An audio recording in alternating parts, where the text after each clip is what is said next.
इति स्वतंत्र गाथा षट्टेन प्रथमस्तदंगतम. पहिल्या 6 गाथेमध्ये स्वतंत्र 6 गाथांचं पहिलं स्थळ गेलं. अथानंतरम तथा प्रमत्तादि गुणस्थान विकल्पाः जीवस्य व्यवहारेण विद्यन्ते, शुद्ध द्रव्याशीनेन न विद्यन्ते, तथा दर्शन ज्ञान चारित्र विकल्पः अपि इति उपदिशति.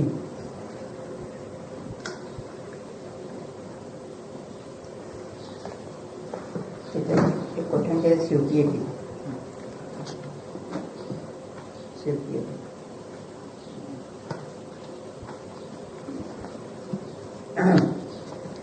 शेवटी एकदम शेवटी मागच्या वेळेला त्या पुस्तकात आहे, ते सोलापूरच्या पुस्तकात आहे.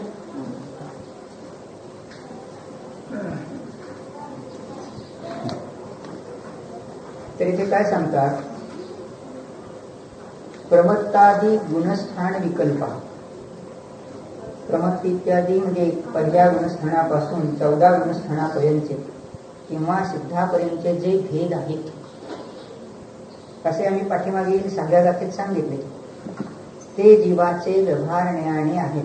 व्यवहारण्यान विद्यन्ते, पर्याय दृष्टीने ते आहेत है ना. पर्याय दृष्टिकोनातून जीवाचे वेगवेगळे परिणाम आहेत, वेगवेगळे पर्याय आहेत.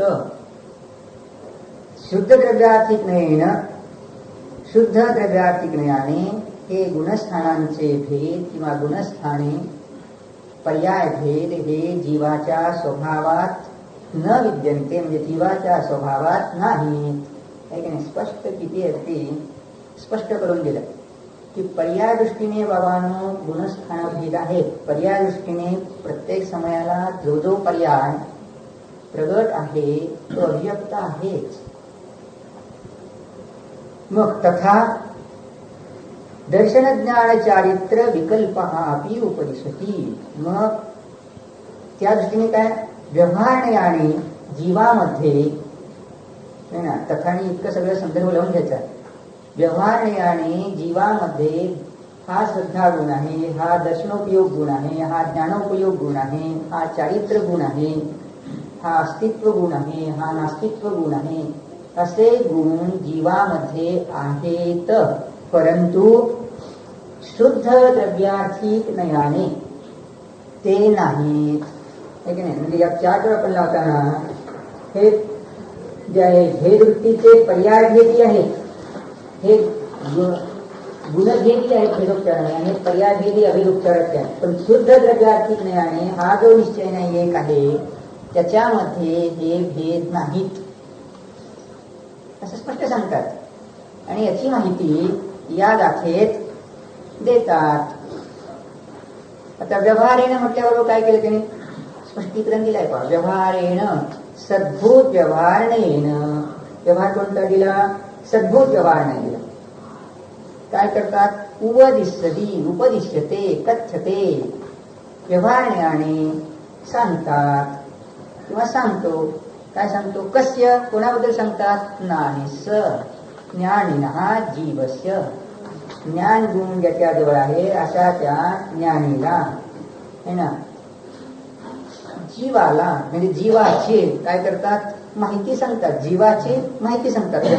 कसे? किम, काय सांगतात? चरित्र दर्शनम ज्ञानम. चारित्र दर्शन ज्ञान स्वरूपम. म्हणजे काय आहे? त्या जीवाचं चारित्र हा गुण आहे, दर्शन हा गुण आहे, ज्ञान हा गुण आहे असं सांगितलं. चारित्र हा गुण आहे म्हणजे इथे 3 गुण सांगितले. म्हणजेच काय सांगितले? द्रव्य जे आहे ते अनंत गुणाचं बनलेलं आहे. मग प्रत्येक गुणाबद्दल तुम्ही जर स्पष्टीकरण केलं, हा अस्तित्व गुण आहे, हा वस्तुत्व गुण आहे, हा द्रव्यत्व गुण आहे, हा प्रमेयत्व गुण आहे, हा अगुण लघुत्व गुण आहे, हा प्रदेशत्व गुण आहे, हा अस्ति गुण आहे, तसंच हा नास्ति गुण ही त्याच द्रव्याचा. स्वस्वरूपाने असणे आणि परस्वरूपाने नसणे हा नास्ति धर्म देखील त्याच द्रव्याचा. म्हणजे ते जीवाबद्दल माहिती सांगायची म्हणून जीवाची सांगितली. मग जीवाचे गुणभेद सांगत असताना कसे इतर द्रव्याचे असे गुणभेद आहेत का? तर आहेत. सद्भूत व्यवहारण्याने गुणभेद आहे. म्हणजे काय केलं, हा जो भेदोपचार आहे, ध्रुव अंश गुणांचा पिंड एक अंश घेतला तर तो काय आहे, भेद केला, अंश केला. आणि त्या ध्रुवाच्या गुणांचं केलं तर अथवा गुणभेद करणार ज्ञान गुण, दर्शन गुण, आनंद गुण, सद्भूत व्यवहार नय आहे त्याचा जो आहे. चार डोळ कशासाठी करायचे, कारण याचा पुन्हा काही उपयोग करणार आहे ना. भेदोपचार प्राण्याने भेद केला. काल आपण पाहिलं अमृतचंद्रांच्या टीकेत पाहताना वस्तू कशी आहे, द्रव्यदृष्टीने अभेद आहे, अखंड आहे, भेद नाही.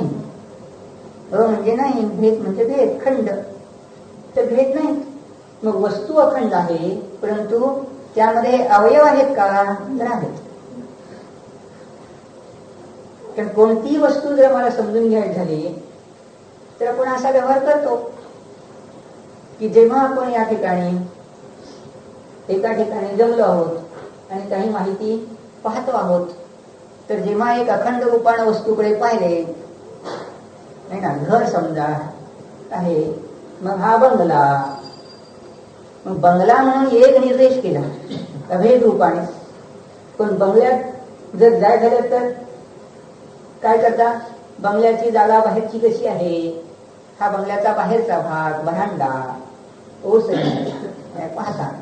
मग आतला भाग, दिवाणखाना, बैठकीची खोली, स्वयंपाकघर आहे ना, स्नानगृह, शौचालय इत्यादी गोष्टी पाहता की नाही, हे कोठार, अशा वेगवेगळ्या गोष्टी त्या ठिकाणी पाहता. मग अशा रीतीने त्या घराचे अवयव पाहता की पाठीमागील बाजू, पूर्वेकडची बाजू, ही पश्चिमेकडची बाजू, ही दक्षिणेकडची बाजू, ही उत्तरेकडची बाजू, याचे चिन्ह आपण जाणून घेतो. मग जेव्हा आपण हे घर असे आहे असं जाणून घेऊ, तेव्हा त्या घराबद्दलचे चिन्ह जाणून घेतल्यानंतरच तुम्हाला काय दुसऱ्या घरापासून कसे भिन्न आहोत हे जाणावं लागते. घर स्वतःच सद्भाव रूप आहे, तसंच पराचं की घर आहे का, ते दुसऱ्याचं घर आहे, दुसऱ्याचं घर नाही. मग घर म्हणजे जर आपण एक द्रव्य म्हणून पाहिले तर असे अवयव त्याचे पाहिले. तसे कोणतेही द्रव्य जर जाणारे झाले तर त्या द्रव्याचे अवयव गुणभेद पाहावे लागतात, अंशभेद पाहावे लागतात, जाणावे लागतात. मग आपल्याला काय सांगितले की बाबांनो, आत्ताच्या दैनंदिन जीवनात आनंदी जगा. मग आनंदी जगा तर कसं जगा, आत्म्याचं चिंतन करा. काय सांगितलं, आत्म्याचं चिंतन करा. मग आत्मा म्हणजे काय आहे ना, मग आत्मा म्हणजे काय सांगायचा प्रसंग जेव्हा आला, तेव्हा ज्ञानीने काय केलं, सम्यक ज्ञानी जीवाने त्या आत्म्याचे गुणभेद करून सांगितले, अवयवभेद करून सांगितले. तर अवयवभेद जाणले, गुणभेद जाणले तरच आपल्याला माहिती कळेल. म्हणते म्हणतात की असे चारित्र, दर्शन, ज्ञान स्वरूप असे भेद केले. जर भेद केले नसते आणि जर आम्ही तसं एक रूप घर म्हटलंय तर आम्हाला घर कळाले नसते. आमचं घर कसे आणि लोकांचे घर कसे हे कळाले नसते. हे घर आहे सेट नाही असं जर कळाले नसते, कारण अस्ती नास्ती कळायलाच पाहिजे, विधी रूपता आणि निषेध रूपता कळालीच पाहिजे. साधा आपण हाताकडे पाहायला गेलं तर पाहतो ऐक नाही, हातात जरी माहित झाली तर त्याची बोटं वेगवेगळी आहेत हे जाणतं की नाही. हात आहे म्हणतो, पण हाताची बोटं म्हटले तर वेगवेगळे आहेत, त्याचे पार्ट्स म्हणून वेगळे जाणून घेतो. मग द्रव्य जर आपल्याला म्हणायचे तर द्रव्याचे कोणकोणते पार्ट्स आहेत, अवयव आहेत, जाणारेच लागतात. भेदरूप माहिती ही मध्यंतरी येतेच. मग काल आपण पाहिले की साडीचं पाहिलं तर त्याचे गुणभेद पाहिले, त्याचे अवयव भेद पाहिले की हा पदर आहे, हा काठ आहे, हे डोक्यावर घ्यायचा पदर आहे, डोक्यावरचा काठ आहे, पायदळी असणारा भागाचा तो काठ आहे. अशी काही साडीत योजना असते, काही साडीत तशी योजना नसते. अशी काही आहे की नाही योजना, मग ती जाणावी लागते. जाणली नाही तर चड्डीबद्दलही जाणं लागते की कमरेवर कोणता भाग, पायाकडे कोणता भाग जाणार हे जाणावे लागते. नाहीतर पोरं गंमत करून टाकतात है ना, त्यांना पायाकडचा भाग कळत नाही किंवा कोण ते घालायला लागतं तिकडे तिकडे, किंवा एकाच पाय दोन्ही घालायला लागतात. हे का चूक झाली, हे त्याचे अवयव कसे आहेत याची कल्पना नाही. मग हे मुलांची गडबड होते. मग जो मिथ्यादृष्टी जे आहे तो बालच आहे. मिथ्यादृष्टीला बाल म्हटलंय है ना. मग तो अत्यंत बाल आहे. मग त्याने जर ही वस्तू माहिती करून घेतली नाही, निजात्म्याची माहिती करून घेतली नाही, तर हे असेच काहीतरी घडून जाते. अगत्य अवस्थेती असेच विचित्र घडते. समजा देशवृत्ती झाला तर विचित्र घडते, आणि मुनी जरी झाला, बाह्यता सगळे जरी पालन झाले, तरी निजात्मकत्वाबद्दल बरोबर ग्रहण झाले नाही तर गोंधळ होतो. कारण गुणभेद कळाले नाही तर कोणत्या गुणाच्या काय आहे हे कळणार नाही. कोणत्या गुणाची काय उपयोगिता आहे हे कळणार नाही. आणि हे कळाले नाही तर गोंधळ सुरू होतात. म्हणजे नेहमी विचारला जाणारा एक जो प्रश्न आहे तो प्रश्न सांगतो, म्हणजे तुम्हाला लक्षात येईल काय गोंधळ सुरू होतो. की जेव्हा शुद्धात्मानुभव झाला असं सांगितलं, तर शुद्धात्मानुभव झाला एका पंडिताने विचारलेला प्रश्न आहे ना. नेहमीच सांगतो शुद्धात्मानुभव घ्या, आणि सांगतोय शुद्धात्मानुभव होतो. जे चव चाकली ती चाकली म्हणणार की चाकली नाही म्हणणार. जर तुम्ही असं सांगितलं आहे ना व्यवहारात की मुलाने विचारले गोड लागतं का, तुम्ही गप्प बसता, तर मुलाला संशय तरी निर्माण होईल किंवा विपरीत तरी ग्रहण करेल. लक्षात घेण्यासाठी आहे सगळं की लोकव्यवहारात जर तुम्ही असं सांगितलंय हे ना, मुलाने असं विचारलं तुम्हाला की बाबा हा धंदा करून फायदा झाला का, तुम्ही हा धंदा गेली 40 वर्षे करता आहात, यात काही फायदा झाला का. पिताजी जर गप्प बसले है ना, तर काय अर्थ. एक काढेल मुलगा की यात फायदा झाला किंवा नाही असा पिताजींना संशय असावा, एक अर्थ झाला. किंवा दुसरा अर्थ काय, या धंद्यात पिताजींना फारसा फायदा झाला नसावा म्हणून ते गप्प आहे. तिसरा प्रयोजन जो आहे, तिसरा जो प्रकार आहे तो काय, सरळ दिसतंय काय मी सांगण्यासारखं नाही म्हणूनही गप्प बसतात. परंतु आज तशी गप्प बसण्याची वेळ नाही. कारण मुलगा सरळच असा विचारतोय, म्हणजे तो म्हणतोय की यात तुम्हाला फायदा होत नाही आणि यात तुझी सगळा संशय, असे दोनच अर्थ काढले जात आहेत. तेव्हा तुम्हाला काय सांगावं लागेल की स्पष्टपणे सांगावं लागेल की मी हा धंदा करून है ना शून्यातून हे सगळं एवढं मोठं वैभव उभं केलेलं आहे. काही नव्हतं किंवा कर्जबाजारी होतो तरी हे मी उभं केलंय, मिळालंय आणि मिळतंय हे पहा. मग आज जर या मुमुक्षु ज्ञानी जनाला, सम्यक ज्ञानीला जर कोणी विचारे की बाबांनो यात काय फायदा आत्मचिंतन करून, म्हणजे काही फायदा नाही असाच निर्णय करतो आहे, किंवा आत्म्याचं चिंतन केलं तर काय असेल की नाही बाबा शंका आहे. अशी जेव्हा जनमानसात जास्तीत जास्त रूढ अवस्था होत चालली आहे आणि बाहेरची जाहिराती जास्तीत जास्त वाढतच चाललेत नाही का. बाहेरच्या भोगाबद्दलच्या प्रचाराची जाहिरात जास्तीत जास्त वाढते आहे आणि आत्मिक चिंतनाबद्दलचे उलट ते काय करतात, आत्मा वगैरे काही मान नका, आहे हे भोगा, असे इतकी जाहिरात जास्त होत असताना तुम्ही जर गप्प बसून राहिला तर ही वेळ गप्प बसण्याची नाही. जर आत्मानुभव होतो तर स्पष्टपणे ठोकपणे सांगायचं की हा अनुभव होतोच. मग असं सांगत राहतो. तर सांगितल्यानंतर एका प्रोफेसर बाईला एका महान पंडिताने प्रश्न विचारला की महाराज म्हणतो है ना, महाराज म्हणतो की आत्मानुभव होतो, मग आत्मानुभव होतो तर म्हणाले आहाराला का निघतो, असा त्यांनी सरळ प्रश्न विचारला. आत्मानुभव जर होतो तर आहाराला का निघतो, म्हणजे त्याला काय म्हणायचं आहे, आत्मानुभव जो जोडला तो 13 गुणस्थानात जोडला. काय चूक झाली लक्षात घ्या. 13 गवळ्यांनी नाही विचारला, पंडितांनी, जे काव्यतीर्थ आहेत, न्यायतीर्थ आहेत अशा असणाऱ्या पंडितांनी, प्रसिद्ध पंडित, आता त्यांचा सर्वात झाला, परंतु अशा प्रसिद्ध पंडितांनी प्रश्न विचारला. मग त्या प्रोफेसरीन बाईनी कोणतरी पत्र लिहून कळवलं की असं असं म्हणतात, तेव्हा याचं उत्तर काय आहे? तर उत्तर दिलं, सांगितलं आहे ना. चूक काय झाली? आत्मानुभव जो होतो तो चतुर्थ गुणस्थानात होतो. अंकुर जो फुटतो तो श्रद्धेला, ज्ञानाला आणि चरित्राला एकाच वेळेला तिन्ही अंकुर फुटतात. 3 हे गुण आहेत. पण यांची जी आहे ना पूर्णतेच्या अपेक्षेने विचार केला तर श्रद्धा ही क्षयिक होईल 4थ्यात किंवा 5व्यात किंवा 6व्यात किंवा 7व्यात. आणि ज्ञानाची पूर्णता केवळ ज्ञानामध्ये 13 गुणस्थानात, चरित्राची पूर्णता 14 गुणस्थानाच्या शेवटच्या समयात, अशी पूर्णता दिली आहे. पण अंकुर केव्हा फुटले?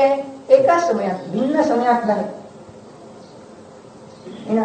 मग भिन्न समयात नाही, मग येथे तर अंकुर फुटले म्हणजे जगन्यता. परंतु त्यांनी काय मानलं की जेव्हा अनुभव होतो तो अनुभव न होताच श्रद्धा, ज्ञान, चरित्र मानलं. एक चूक झाली. दुसरी चूक झाली काय? जर अनुभव होतो तर अनुभव काय मानला? अनुभव मानला 13 गुणस्थानात. ही चूक झाली की नाही? जर अनुभव झाला तर लगेच दुसरा प्रश्न उठवतात काय?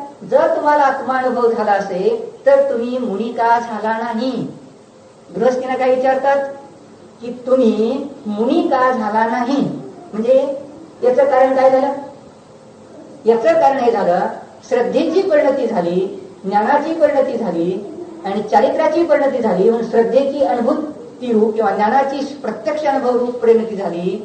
म्हणून त्याचा संबंध काय व्रताकडे लागला पाहिजे असा संबंध नाही. अव्रती अवस्थेतही आत्मानुभव होतो. अव्रती अवस्थेत देखील शुद्धात्मानुभव होतो हे जाणायला पाहिजे होतं.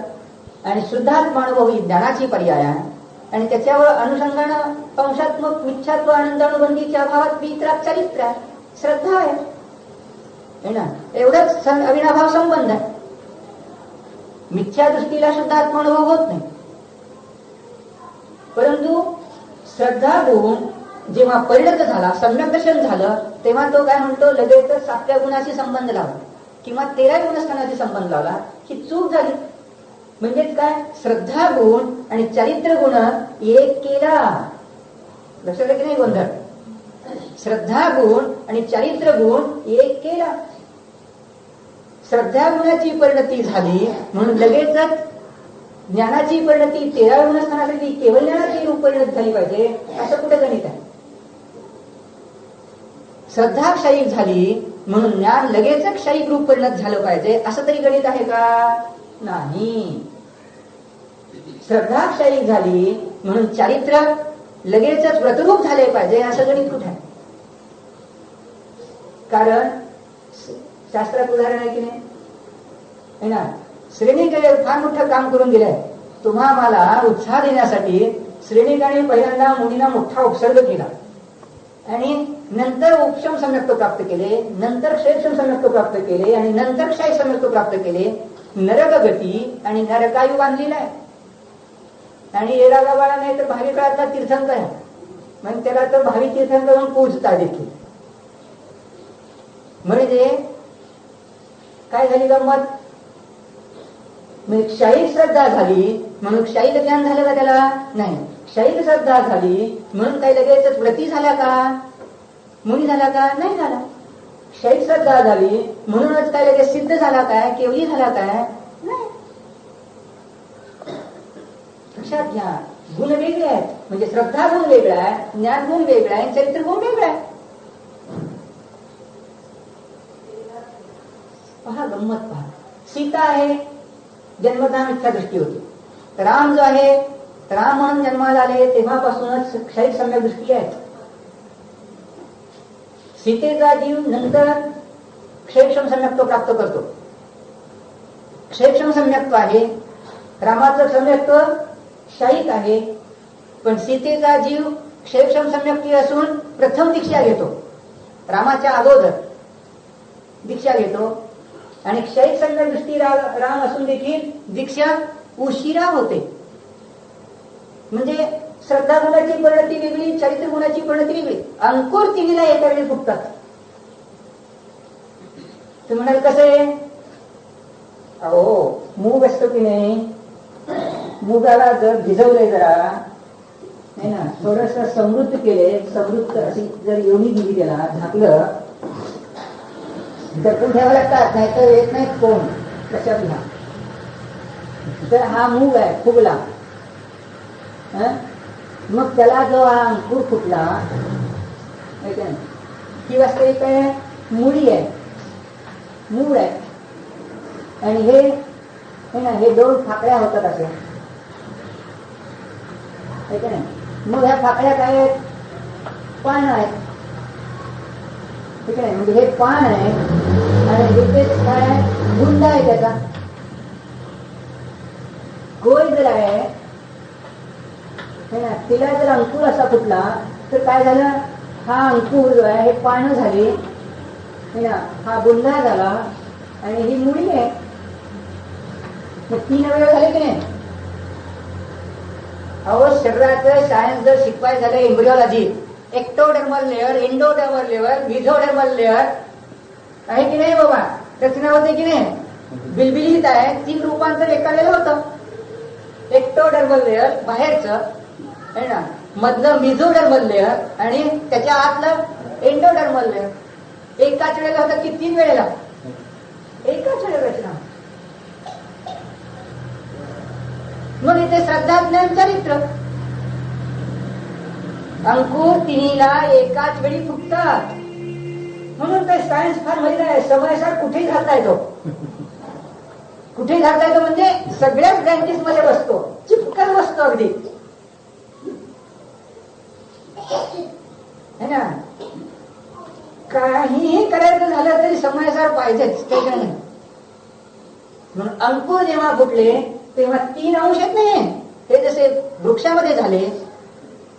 अंकुर 3 वेळा फुटले, म्हणजे श्रद्धेला अंकुर फुटला, ज्ञानाला अंकुर फुटला, चरित्राला अंकुर फुटला. म्हणून चतुर्थ गुणस्थानात 3ही अंकुर फुटले. म्हणून चतुर्थ गुणस्थानावरती जीव काय आहे, मोक्ष मार्गस्थ आहे, निर्मोही आहे. अव्रती जरी आहे, निर्मोही आहे, पण मोही मुनी म्हणजे काय, बाह्यता पालन जरी व्यवस्थित करीत असेल पण आत्मानुभव नसेल तर मिथ्यात्वी असेल तर मोही मुनी.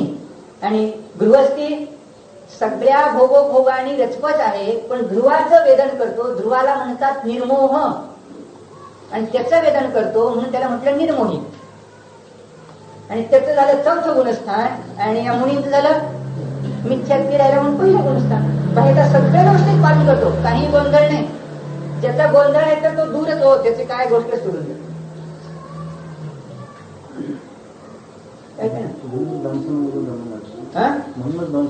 नाही, तिन्ही आहेत की दंसन मूल धर्म.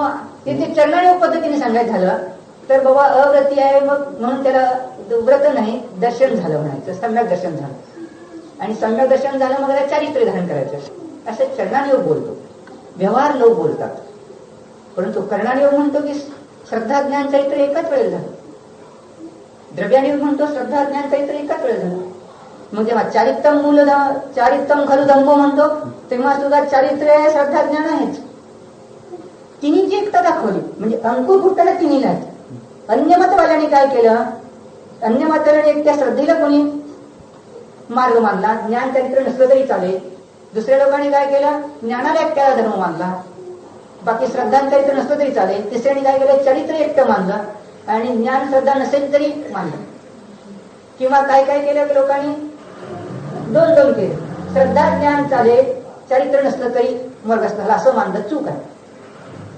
किंवा कोणी काय केलं, ज्ञान चरित्राला मानलं आणि श्रद्धा नसली तरी चालेल, त्यांना मोक्ष मार्गस्थ मानलं. काही जण काय श्रद्धा चरित्र आहेत तर म्हणाले मोक्ष मार्ग, ज्ञान नसलं तरी चालेल, मिथ्या ज्ञानी असला तरी चालेल. पण हे सगळे मार्ग चुकीचे.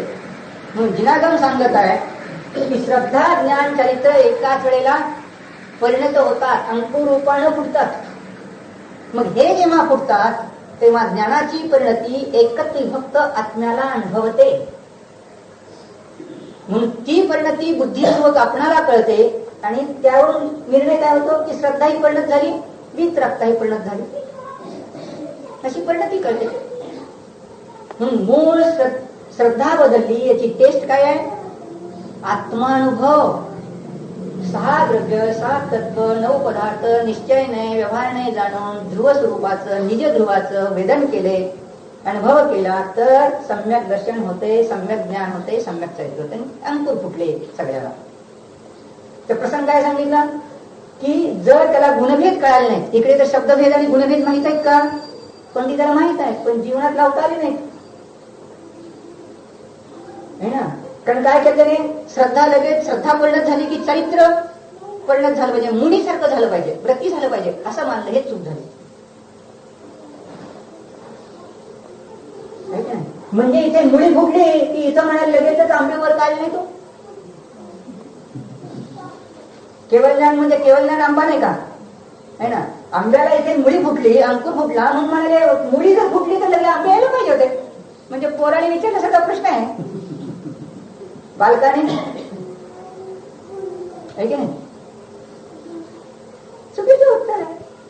म्हणजेच काय, अरे बाबा मुळी फुटली पण आता मुळी अजून वाढणार आहे, वर पानही वाढणार आहे, बुंदाही वाढणार आहे, सगळेच वाढणार आहे. पण मुळी फुटली तर नुसती कोय राहिली नाही, बी रूप राहिली नाही, अंकुरूप झालं ते. कसं आहे, बी तर ध्रुवरूप बी, जीव तर सगळ्याजवळ बीज आहे, पण सम्यक्त रूपी बी है ना, सम्यक्त रूपाचं त्याचं काय अंकुर फुटायचं आहे, सम्यक ज्ञान सम्यक चरित्राचं अंकुर फुटायचं आहे. गुण तर आहे की सगळ्याजवळ बीज रूप जीवाजवळ, पण अंकुर फुटायचा आहे. आणि अंकुर फुटला म्हणजे चतुर्थ गुणस्थान प्रगट होत, त्याची वृद्धिंगत होतं, ते वाढत राहतं आणि महान असं फळ मिळत राहतात. नंतर अंकुर रूपानं फुटलं तरी छोटस फळ सुरू होत आहे.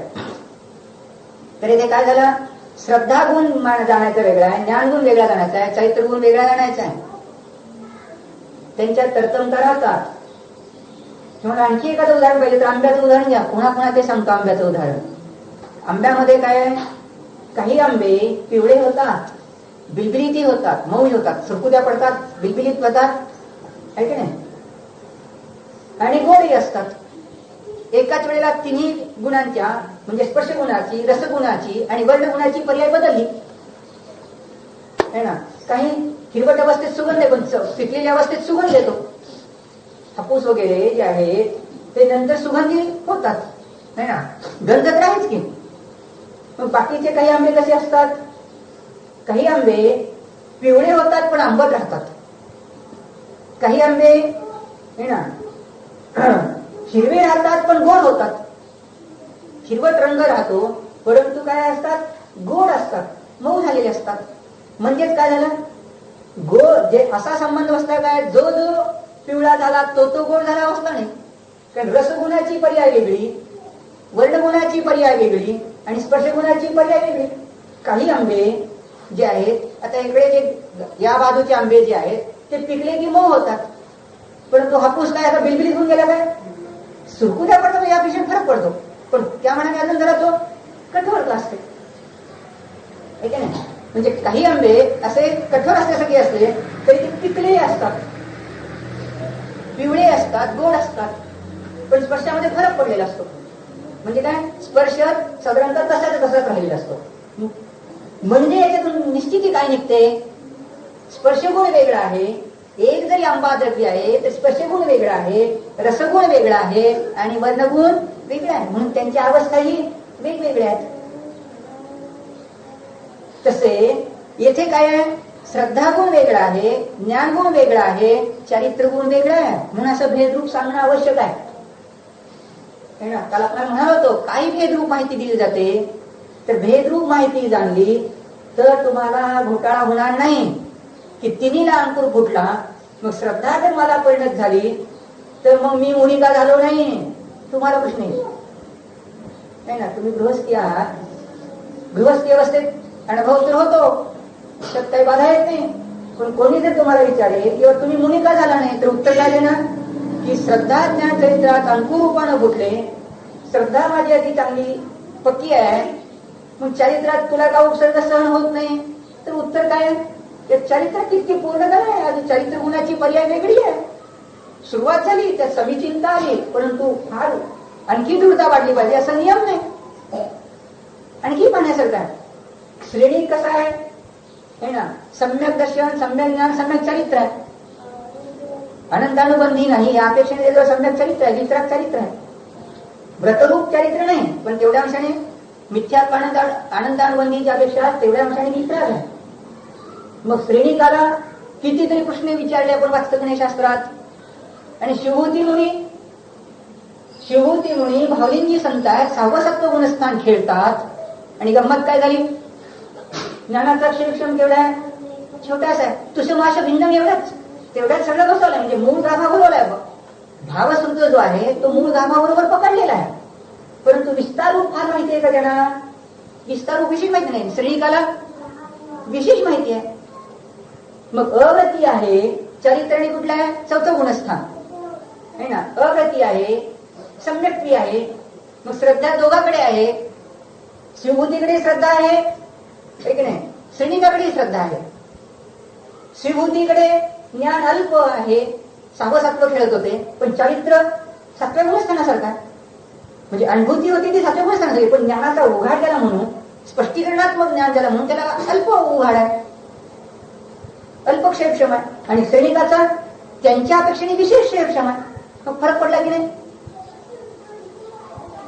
फरक पडतो, बाधा येत नाही.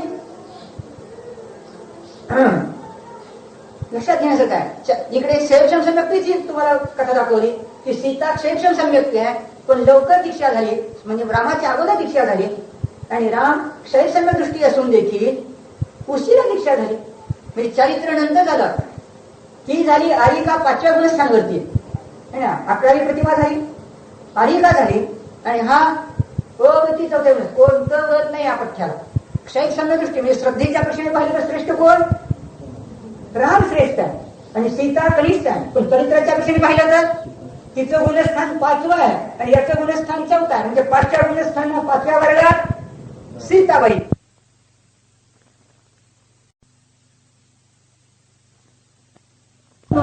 की तुम्ही मूर्ती जी पाहता, म्हणजे ज्याला दृष्टी असते ते सोडून द्या, पण बाकीची जनता मूर्ती पाहते ती फक्त दगडालाच पाहून येते. दुसरं काय केलं सांगा, नाही तर सांगा म्हणतो. मग बसले होते 1-2 जीव एके दिवशी इथे प्रवचनानंतर. त्याने विचारलं सांगा, म्हणाले काय पहाटे 5 किंवा 4 वाजता का 5 वाजता उठतो म्हणाले, तेव्हापासून अभिषेक पूजन वगैरे करतो, ध्यान करतो, मंदिरात जातो. म्हणलं छान छान, फार छान. मग म्हणलं काय ध्यान केलं सांगा. ध्यान करतो म्हणाले, सामायिक करतो. मग काय ध्यान केलं, नाही आपलं ध्यान करतो, एकाच शिरायचंय, एक शब्द तेवढा आला ज्ञानात शिरायचंय. पुढं काय है ना, आत्म्याचं चिंतन करतो, पण पुढं काय, अरे ज्याचं चिंतन केलं त्याचे गुण नको का. अहो मुलाचं चिंतन केलं तर कोणाच्या मुलाचं, त्याच्या मुलाचं की तुमच्या मुलाचं. नाही मला काय माहिती नाही, मला काय माहिती नाही म्हणजे. मग त्याचे तुमच्या डोळे कसे आहेत मुलाचे, ओठ कसे आहेत, भोई कशी आहे, डोकं कसं आहे, ते नको का माहिती, अवयवांची माहिती नको. नाही तर कोणाच्या पोराचं चिंतन केलं तुम्ही, नवऱ्याचं चिंतन केलं. अहो नवऱ्याच्या अवयवांचं जर माहिती असेल तर नवऱ्याचं चिंतन, नाही तर नवरा म्हणून काय सीतेने एक वेळेस रावणाचं चिंतन करून टाकील, घोटाळा होईल की नाही. म्हणजे तिथे जर कोणता नवरा कसा आहे त्याच्या अवयवांची माहिती पाहिजे. मग भगवंताची जर माहिती जर तुम्हाला नाही तर कशाचं केलं. मूर्ती अशी दिसली म्हणजे काय, तिचा रंगच फक्त चालला. रंग हा त्याचा गुण आहे का, नाही, काही नाही. मग सांगा मला तुम्ही काय करता. घरातून तुम्ही स्वतःसाठी प्रश्न उठवतोय आणि पोरांना कसं विचारायचं, सुनबाईला कसं विचारायचं, किंवा सासू सासऱ्यांना कसं विचारायचं, काका मामाला कसं विचारायचं, सगळे त्याच सांगितलं जातात. ते सगळेजण म्हणतील आम्ही ध्यान केलं, काही जण म्हणतील आम्ही केलंच नाही, आणि काही जण म्हणतील आम्ही ध्यान केलं. तर त्यांना विचारा कसं आहे. ज्ञानीला असा अनुराग आलाच पाहिजे, कारण सूर्यला अनुराग आला अंतेवासी जणांना समजून सांगण्यासाठी. तसं तुमच्या नातेवाईकांना समजून सांगण्यासाठी, त्यांचं परमकल्याणाची जर इच्छा असेल तर समजून सांगितलं पाहिजे. ते तर म्हणणार आहेत आम्ही ध्यान केलं, आम्ही पूजा केली, आम्ही भक्ती केली. ते म्हणणार आहेत अरे आजपर्यंत आम्ही 60 वर्ष यात घालवली, तू कालचा एक आलायस है ना, 30 वर्षाचा पोरगा. बाबा तुम्ही 60 वर्षे घातली, पण यातले रत्नातली पारख नाही कळाली तुम्हाला. काय पारख कळाली सांगा. त्यातली पारख जर कळाली असेल तर गुण सांगा आम्हाला. ज्वारीचे तर गुण लगेच सांगताय तुम्ही मार्केटमध्ये उभ्या राहिल्याबरोबर. ही ज्वारी अशा क्वालिटीचा आहे, भाव एवढा, त्याच्या पुढचा नाही. हा शेंगादाणा याच क्वालिटीचा, इतकंच तेल निघणार, इतकाच उतारा पडणार, ऐकणे गुणपर्यायाची चर्चा करता आणि भाव ठरवता, दर ठरवता.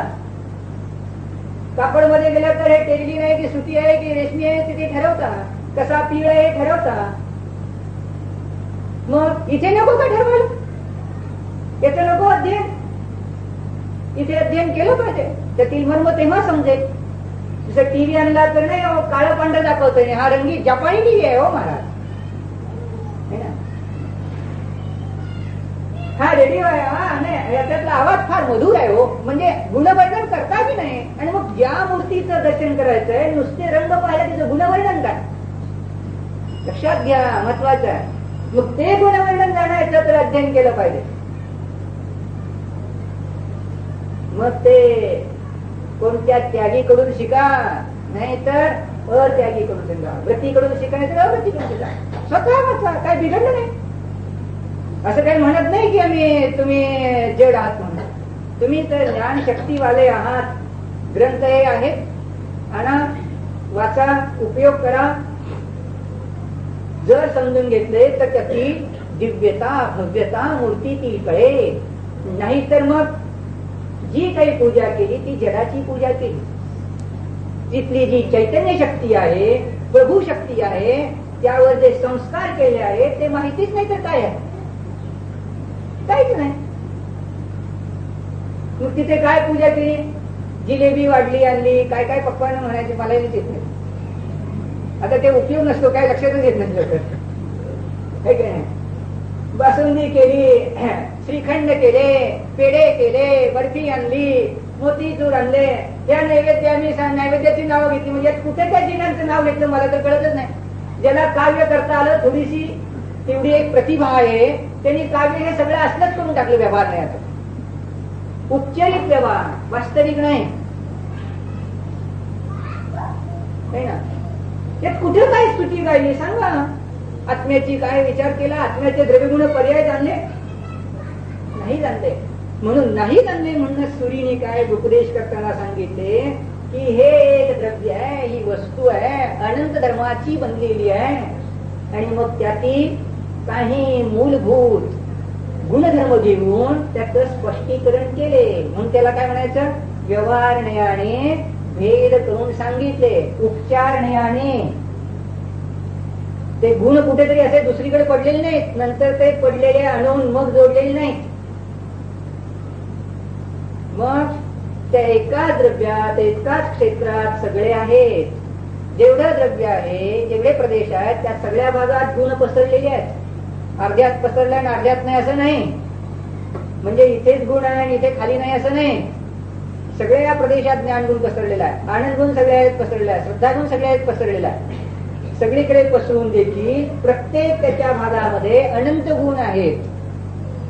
हे ना, प्रत्येक भागात त्याच्यात अनंत गुण आहेत. तेवढ्या प्रदेशात, याही प्रदेशात अनंत गुण आहेत. म्हणजे असे सगळे पसरलेले आहेत. पण आपल्याच क्षेत्रात आपले गुण आहेत. आपले गुण लोकांच्या क्षेत्रात जात नाहीत, लोकांचे गुण आपल्यात येत नाही. आपली होणारी अवस्था आपल्याच क्षेत्रात आहे.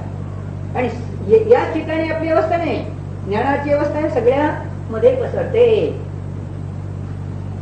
असे ते गुणभेदांची माहिती सांगतात. मग त्यातून एक थोडक्यात सांगितले. किती लिहिणार आचार्य, है ना, किती लिहित बसणार? म्हणून त्यांनी सांगितलं बाबा, मूळ प्रयोजन म्हणून हा श्रद्धा गुण आहे, हा दर्शन गुण आहे, हा ज्ञान गुण आहे, हा चारित्र गुण आहे, हा आनंद गुण आहे, हा जाणणारा गुण आहे.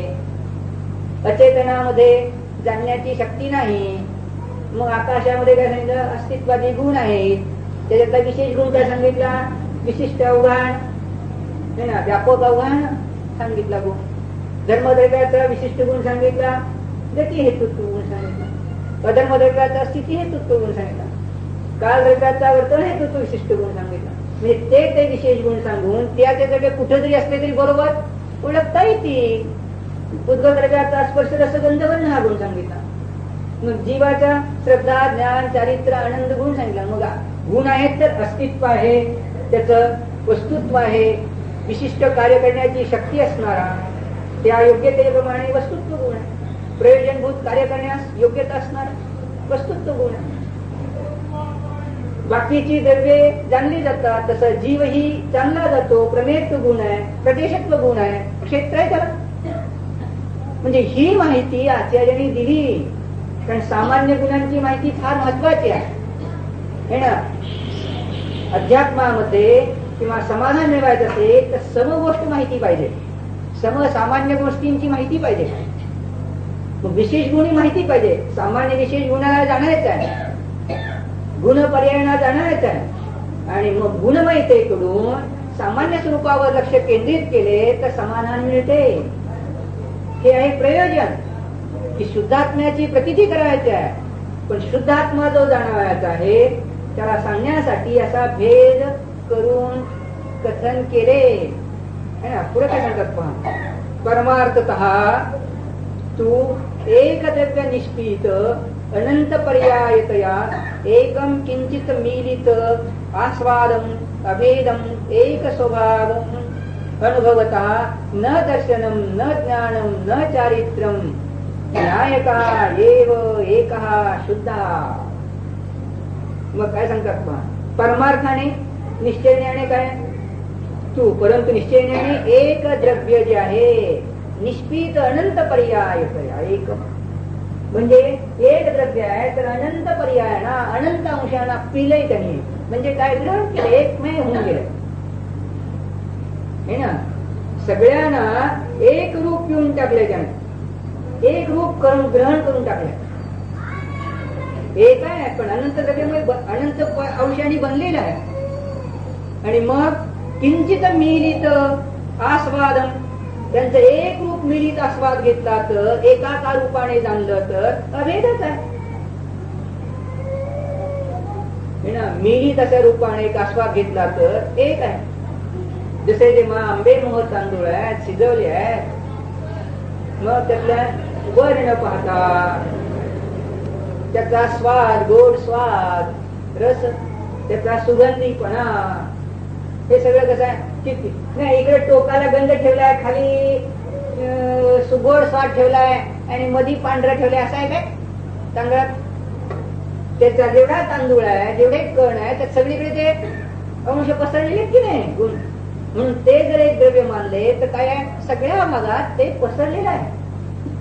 मग जे द्रव्य आहे जीव द्रव्य, ते जे काय संपूर्ण एक रूपाने त्यात भरलेलं आहे. आणि मग जेव्हा रस घेता, त्याचा चव घेता, अनुभवता, तेव्हा एक अभेद रूपाने अनुभवता, आस्वादन करता, अनुभवता है ना.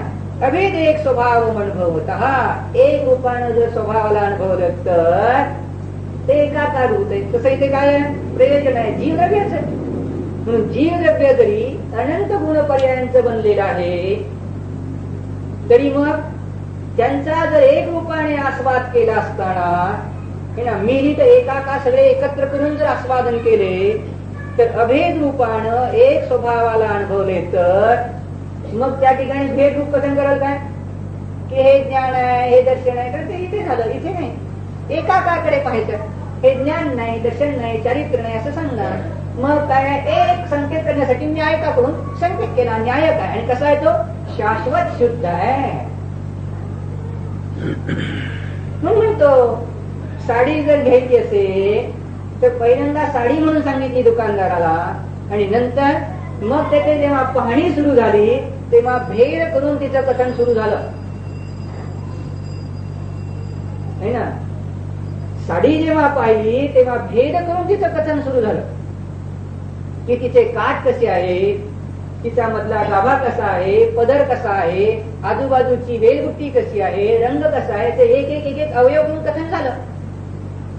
पसंत करताना ही सगळी माहिती करून घेतली है ना. उंचीला किती आहे, किती वारी आहे, 6 वारी की 9 वारी, सगळे भेद करून पाहिले की नाही. आतील बाजू, कडेची बाजू, मागील बाजू, पुढील बाजू, सगळे करून पाहिले. सूत कसं आहे ते सगळे भेद करून जाणतो. पण एकच साडी आहे की नाही, एकच साडी आहे. आणि मग तेवढ्या काय काम बघलं का, तेवढ्यानंतर दुकानदाराच्या आतल्या बाजूला काय आहे, ड्रेसिंग रूम आहे. हुशार आहे दुकानदार. धंदा करायचा त्याचं हे सगळे समजदार शिकलं तर येत आहे, आणि समजदार शिकल्यानंतर काही येत नाही, धंदाच करायला येत नाही. धंदा केला असेल, पूर्वपार्जी चालय कर्म उदय म्हणून पुण्याने पैसा मिळाला असेल, पण धंद्यातली जी तलाखता आणि मर्मज्ञता आहे ती इथे समजते, तिथे नाही समजत. अध्यात्म समजलं तर व्यवहार सहज झाला, पण व्यवहार करणारा अध्यात्म मात्र कळालं तसं नाही, आणि व्यवहारातली मर्मज्ञताही कळाली नाही.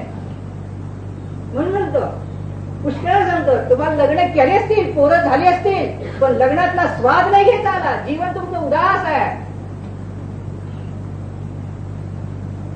ते माहितीच नाही. लग्न कसं करायचं, प्रेम कसं करायचं, प्रीती कशी करायची याचीही माहिती नाही. कोणीकडनं तर आले, बाबा बाबांनी कसं तरी जाऊन दिलं, वाजलं, चला.